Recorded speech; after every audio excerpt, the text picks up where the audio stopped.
heard a lot of wonderful letters and speeches this evening. Nothing you've heard tonight originated in our own heads. You've heard all clear facts.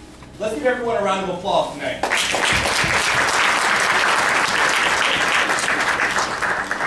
I'm not sure about you, but I couldn't help but think of Michael Brown, Eric Garner, Tamir Rice, and so many others that aren't always publicly discussed, and those who we've yet to know about, all of which came from various backgrounds and neighborhoods. You see, I think that if we're honest enough with ourselves to look at our history, it has many similarities to our present. In Harriet Tubman's era, she had to be cognitive of the fact that she was subordinate because of the color of her skin and the socialization of that era. You see, it was legally authorized for Harriet to be killed had she gotten caught trying to help others escape using the Underground Railroad, all in the name of freedom. It was legally authorized for Harriet to be killed had she gotten caught trying to help others escape from Maryland just to get to Philadelphia, all in the name of freedom. You see, this was considered justice by those who had the privilege of being a part of the dominant race. Now, let's think about that.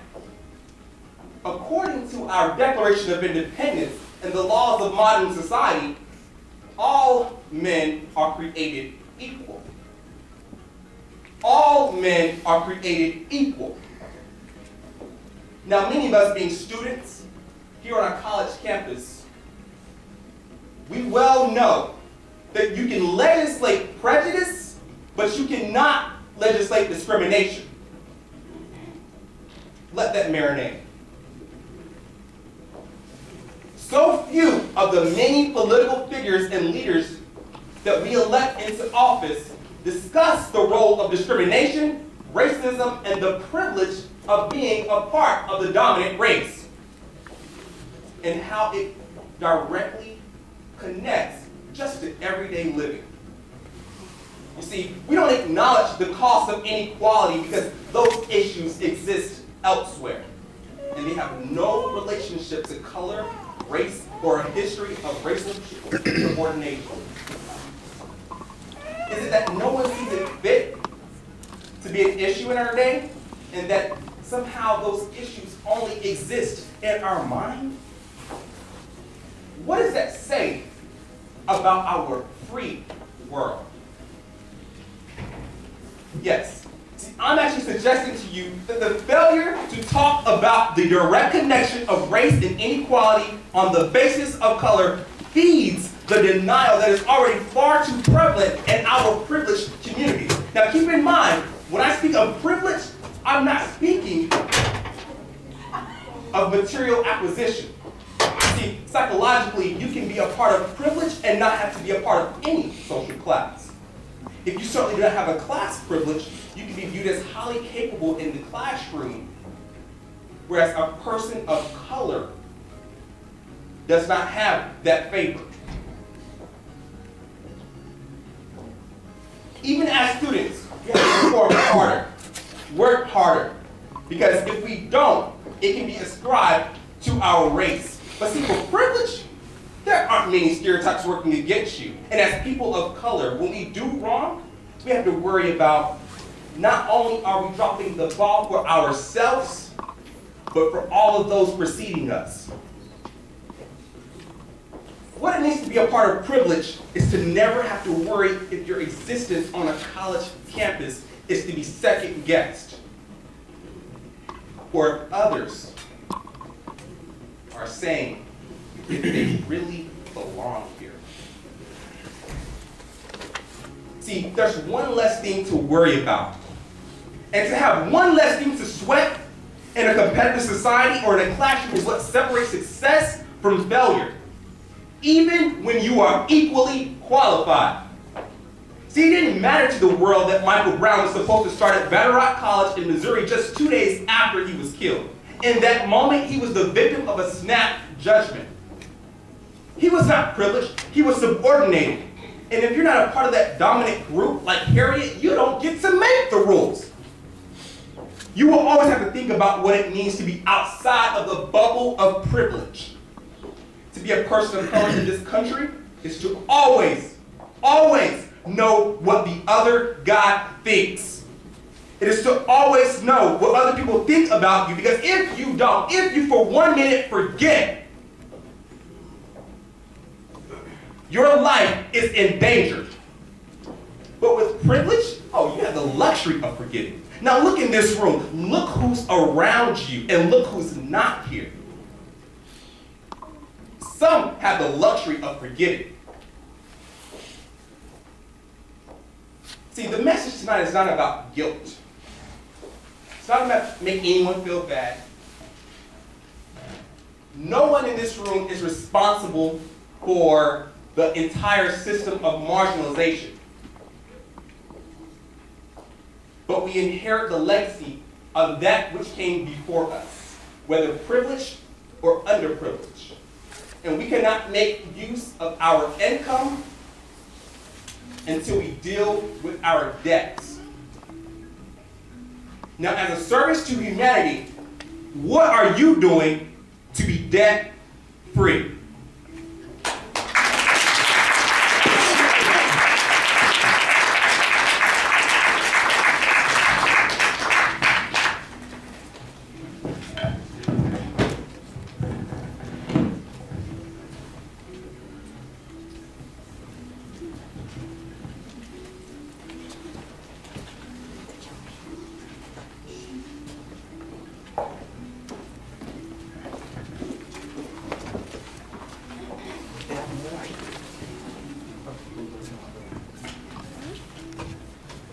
I would like to take the time out to say thank you to the nonviolent African Americans and Caucasians, also known as the Freedom Riders, who struggled for decades to win equality through bus rides. I thank you for traveling from Washington, D.C. to Mississippi, challenging segregation in public places. I appreciate the Freedom Riders for their bravery, for not giving up even though the road was rough. I thank them for the attacks and beatings they received so we could freely sit in and use public places today without being turned around or taunted. Thank you for your unforgettable journeys and sacrifices that will not be forgotten. To the Tubman torchbearers, I want to thank you for standing in the trenches and keeping our dreams alive. Thank you for the long days and nights of door knocking in the halls of our community. Thank you for your selflessness and our help in helping us realize our dreams of the future. Each presentation that you have given to our community has produced healthy fruit. Thank you for granting my children the opportunity to hear and know the story of the most powerful trailblazer in history. I want to acknowledge the Executive Director of the Tubman African American Museum, Dr. Andy Ambrose, for making over 20 years of Harriet Tubman's history and experiences public. Your leadership has created a highway for African American history to be shared. We thank you.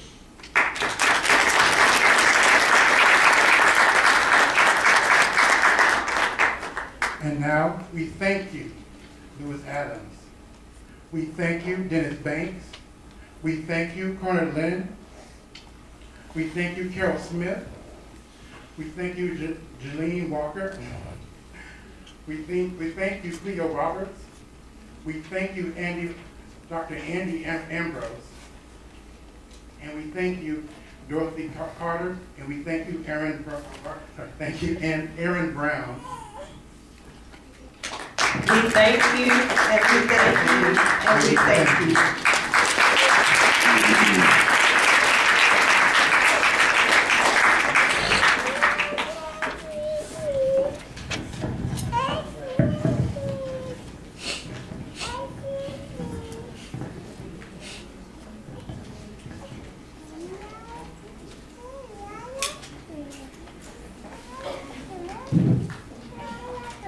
All right, let's give them a hand.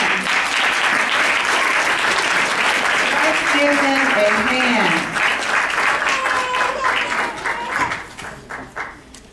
Okay, did you all enjoy that? Yes. Hopefully we walked away tonight with at least one or two things that we did not know about our history. Did we?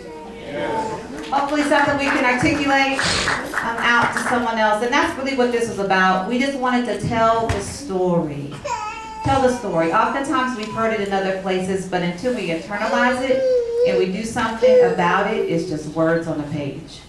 So I hope the words that have been sent out to you tonight, that it inspires you to do something in your community, in your area of influence, whatever it looks like, however it looks like, but tell the story. So tonight we just wanted to love on a few people. I truly believe that when we're in the trenches, we tend to forget to thank those people who made things happen for us. And we don't always have an opportunity to do that. And I believe in giving us our flowers while we're alive. Forget giving them to us when we're dead. So tonight we just want to, the Gordon State College Toastmasters Club would just like to recognize a few people. I'm going to ask our Tubman torchbearers to come up, as well as Dr. Ambrose. If you can come up to the stage for a second. You guys can help me welcome them. And these ladies and gentlemen here, 10 years ago, they had the vision of building the Tubman Museum in Macon. And when people told us, the community told us, it's not going to happen. You're not going to raise the money. You're never going to do it. These ladies continued to knock on doors. They continued to ask the community for funds to make it happen. And now I'm proud to stand before you to say that we have a $5 million facility located in Macon, Georgia. All of the construction costs for the building are completely paid for in full as a result of the efforts of these ladies and Dr. Ambrose. So again, we have just a little something for the Tubman torchbearers, and I'll go ahead and read it to you. It just says, Gordon State College Certificate of Recognition and Presentation to the Tubman torchbearers. GSE Toastmasters recognizes the Tubman torchbearers for their dedication and support towards the building of the Tubman African American Museum, presented on the 18th day of February 2015. So we just want to thank you all for your service and your work. And we also have one for Dr. Ambrose as well. So we just want to thank you all for your continued support in the museum. And we're looking forward to it. We're going to be able to see it. We'll have a soft opening in March. Grand opening, I'm telling you, this group for the first, we're going to have the grand opening of this long-awaited museum on Saturday, May 16th. So you'll be hearing a lot more about it, but we want all of you to come join in that celebration of a long-awaited goal. So thank you for tonight, too.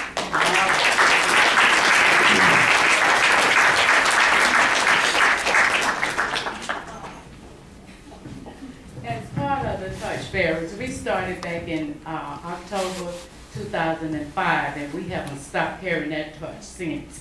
And we just had one of the biggest events that we had. The lady who started this, she wasn't able to be with us because she died about a couple of years ago. It's Ola Mae Ford, and she started the torchbearers, and our name is Tubman Torchbearers, and we're still carrying the torch. We thank you. And then also too, we will have a check to present to the Tubman Museum. All of the proceeds that were raised tonight will go towards future programming for the museum, in addition to a legacy ball that we have on campus that's taking place next week. All the proceeds also will be going towards the Tubman Museum. So we will be presenting a check on behalf of Gordon State College. So we want to thank you. Thank you so much.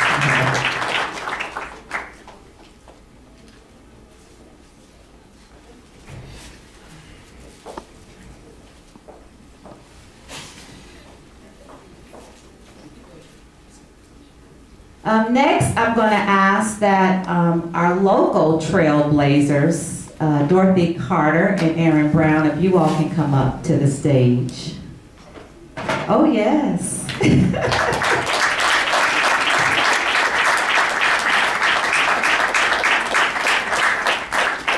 For many of you all that may not know Dorothy Carter and Aaron Brown, both are very instrumental with bringing programming to our community. Particularly with the NAACP and making sure that the college is connected with the community. And it's so important, you all, that we have people in the trenches in our community. And for those of you that have not been to Barnesville or looked around in Barnesville, there's some things that we need in our immediate community. And Dorothy and her husband, Aaron, are constant supporters here at Gordon State. Aaron Brown helps with our African American Male Initiative. And Dr. Carter has helped in a lot of ways. Dorothy Carter has helped in a lot of ways as well with the NAACP. And we just wanted to love on you all tonight as well too, because I know oftentimes we don't get the thank you. We just do and do and do, and nobody ever says thank you. And on behalf of Gordon State College and for the students here at Gordon, thank you for standing in the trenches. Thank you for getting out. Thank you for continuing to get the megaphone. When you don't think that people are listening, we are listening, and we do thank you, and we want to encourage you all to keep the fight and keep bringing things to us here in Lamar County. So thank you.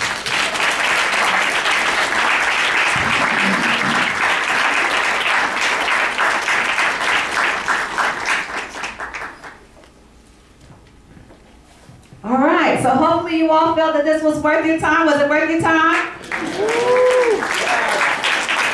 All right, well, we hope that, again, as I said, that you continue to contribute to the Tubman Museum. If you're not a member, you can become a member. You can get on the website, and we encourage you to do that. Come out and see us in March.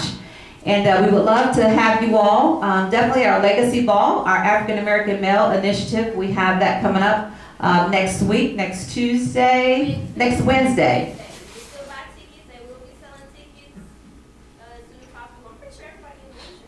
Right. Tickets for $3. So make sure that you come out for the Legacy Ball. They also have a night filled with events, and we would love to have you come out and join us. But thank you so much for your support. Thank you for coming out. And help me thank our cast for tonight.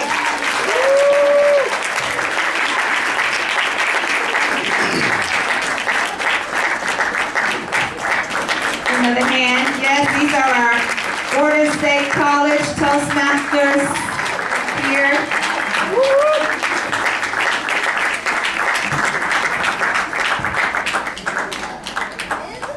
All right. Great job, great job. Thank you, and good night.